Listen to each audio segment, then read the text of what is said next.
لو قابلك الفيديو ده وبتسمعني دلوقتي يبقى لازم تكمله للآخر وتشيروه كمان مع أصحابكم علشان هتخرجوا خروجات حلوة جدا. والخروجات اللي هقولكوا عليها دي مش للصحاب بس، دي مناسبة لكل الفئات العمرية، أطفال وشباب وكبار، وسعرها رخيص جدا.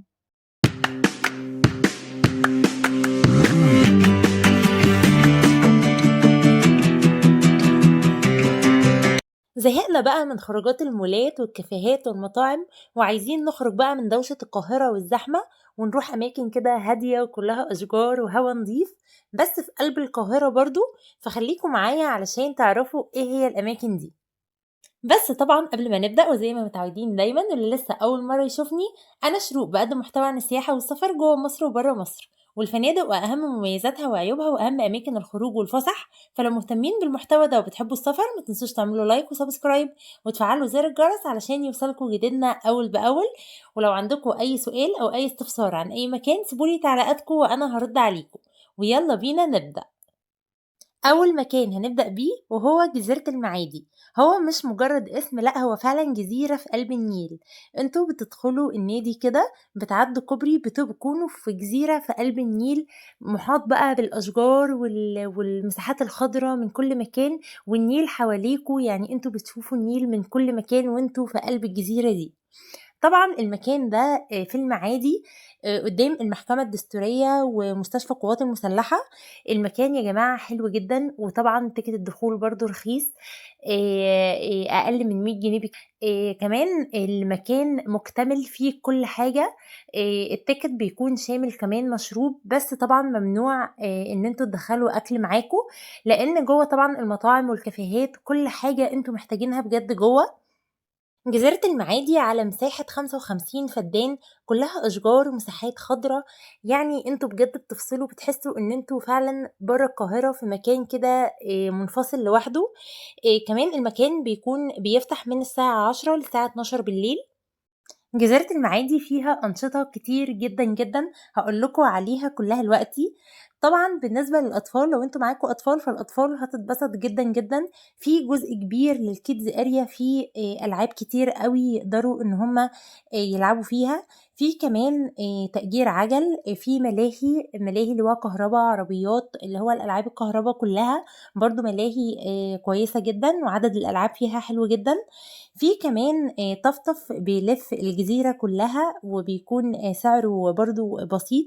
كمان تقدروا تركبوا بحنطور جوه الجزيرة. في كمان شو للأطفال بيتعمل في الجزيرة، أكتر من شو حلو جدا. كمان في ووتر بارك وألعاب مائية يعني. وفي كمان بول، يعني تقدروا ان انتوا تقضوا يوم كامل هناك كمان مع الأطفال، بيكون حلو جدا. والووتر بارك كمان مش أطفال بس، أطفال وكبار، برضو من الحاجات الحلوة جدا هناك. في كمان هناك بقى حاجات كتير جدًا بتتباع، زلابيا وبطاطس، في غزل بنات، في آيس كريم، في فشار، في بطاطا وذرة وحمص الشام. كل حاجة أنتم محتاجينها هتلاقوها هناك. في مطاعم طبعًا أكتر من مطعم، في المطعم الريفي ده بيقدّم فطار الصبح كمان حلو جدًا. الفطار بيكون من الساعة 10:00 ص ل13:00. بيقدّم كمان أكل شرقي ومشويات، أكله برضه حلو جدًا. في كمان مطعم أفندينا وفي مطعم إيطالي، في أكتر من مطعم جوّه، وفي كمان كافيهات تقدروا بقى تاخدوا المشروب بتاعكم وأنتم قاعدين على النيل. فبجد هناك الأنشطة والقعدات متنوعة وكتير جدًا. في كمان حاجة حلوة أوي هناك وهي الرحلات النيلية.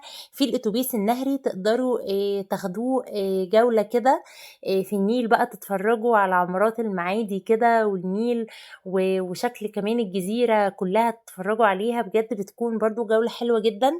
في كمان donut boat، ده عبارة عن بوت كده على شكل دونت، برضه بتاخدوه ساعة في النيل، بتكون تقريبًا الساعة ب150 جنيه، برضه بيكون تجربة حلوة جدًا. مش بس كده، في كمان ركوب خيل، في خيل هناك تقدروا ان انتوا تركبوا خيل.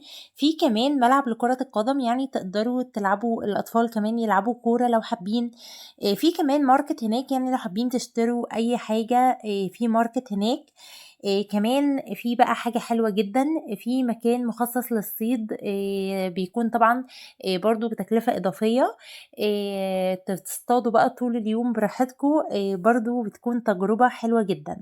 المكان كمان مناسب أوي للي عنده مثلًا حفلة عيد ميلاد أو أي مناسبة تقدروا إن أنتم تحتفلوا بيها هناك، بتكون الأجواء حلوة جدًا وبيضبّطوها كمان بشكل حلو أوي.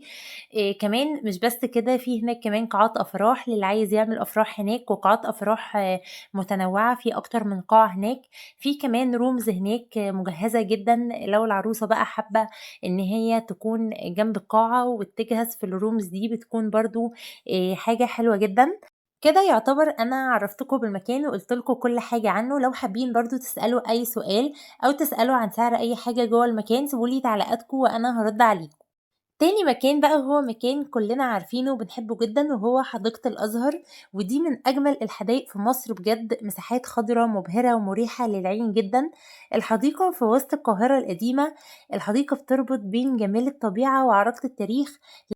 الحديقة كمان موقعها حلو أوي، بتقع بين أشهر المعالم الأثرية زي مسجد الرفاعي ومسجد السلطان حسن والجامع الأزهر. الحديقة مساحتها 80 فدان، مساحتها كبيرة جدًا، مساحات خضرا كبيرة جدًا وبحيرة صناعية. بجد الحديقة دي من أجمل الخروجات ومن أرخص برضه الخروجات اللي ممكن تخرجوها. هي طبعًا في طريق صلاح سالم الأزهر. يعني لو أنتم حابين تروحوا بالمترو فأقرب محطة ليها محطة العتبة، بتنزلوا المحطة وبتاخدوا سوزوكي بيوصّلكم لحديقة الأزهر، فالوصول ليها سهل جدًا. كمان عايزة أقول لكم إن الحديقة دي بقى لها 20 سَنة، تم إنشائها عام 1984. عايزة أقول لكم إن هُم حوّلوها من ساحة مهملة لحديقة بجد فوق الروعة. الحديقة زي ما قُلت لكم مليانة أشجار ونباتات نادرة وبحيرات صناعية، كمان فيها ألعاب ترفيهية للأطفال. يعني لو أنتم معاكم أطفال برضه هيتبسطوا هناك جدًا. في برضه مطاعم وكافيهات، بس الفرق بينها وبين جزيرة المعادي إن حديقة الأزهر بتقبل إن أنتم تدخلوا بأكل عادي جدًا. كمان الحديقة برضه مناسبة لكل الأعمار، مناسبة لأصحاب مع بعض، مناسبة لعيلة، مناسبة لأسرة صغيرة، أم وأب وأطفال. بجد مناسبة لكل الناس. ال الأجواء هناك حلوة جدًا وهتستمتعوا وتقدروا تقضّوا يوم كامل كمان. الحديقة بتفتح من 09:00 لغاية 10:00. بجد دي برضه من أجمل الخروجات ومن أرخص الخروجات، فلازم إن أنتم تجربوها. في كمان هناك طفطف كده بيلف الحديقة كلها، فبرضه هتكون تجربة حلوة جدًا. لو عايزين برضه تسألوا أي سؤال سيبوا لي تعليقاتكم وأنا هارُد عليكم. قبل بقى ما أقول لكم المكان التالت ما ينفعش تكونوا وصلتوا معايا للنقطة دي وتكونوا لسه ما عملتوش لايك وسبسكرايب علشان الفيديو ينتشر ويوصل لأكبر عدد من الناس. تالت مكان بقى وهو ممشى أهل مصر، دي برضه من أجمل الأماكن اللي ممكن تخرجوا فيها والتيكت بتاعها رخيص جدًا، وكمان هي على النيل القعدة بتكون ممتعة جدًا. يعني لو رُحتوا الصبح بدري تفطروا هناك أو لو رُحتوا الوقت اللي هو بتاع بعد العصر كده وتحضروا الغروب هناك، فبجد الأوقات دي بتكون ممتعة جدًا، جدًا. ممشى أهل مصر هو عبارة عن مطاعم وكافيهات، أماكن كمان للتصوير حلوة أوي، تقدروا تاخدوا صور هناك حلوة جدًا.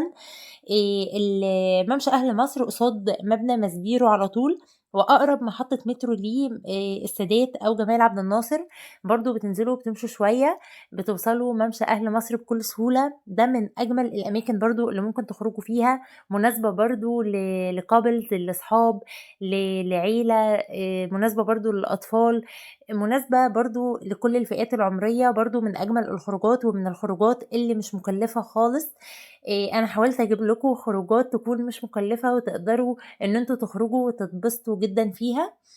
فبرضه لو عايزين تسألوا أي سؤال عن ممشى أهل مصر سيبوا لي تعليقاتكم وأنا هارُد عليكم. أتمنى برضه يكون الفيديو عجبكم واستفدتوا منه. لسه هننزّل خروجات أكتر كمان الفترة الجاية، قولوا لي عايزين خروجات فين وأنا هانزّل لكم أي خروجة أنتم حابين تعرفوا عنها. كمان مش بنتكلم عن الخروجات بس زي ما أنتم عارفين، بنتكلم عن الفنادق في كل مكان في مصر. طبعًا هتلاقوا على القناة مجموعة ريفيوهات لفنادق كتير جدًا في شرم الشيخ والغردقة ودهب وإسكندرية والعين السخنة والقاهرة. هتلاقوا فنادق كتير جدًا. برضه لو عايزين تسألوا عن أي فندق في أي مكان سيبوا لي تعليقاتكم وأنا هارُد عليكم. متاح كمان التواصل من خلال رسائل الإنستجرام، لو عايزين تستفسروا أي استفسار ما تنسوش برضه تتابعوني هناك.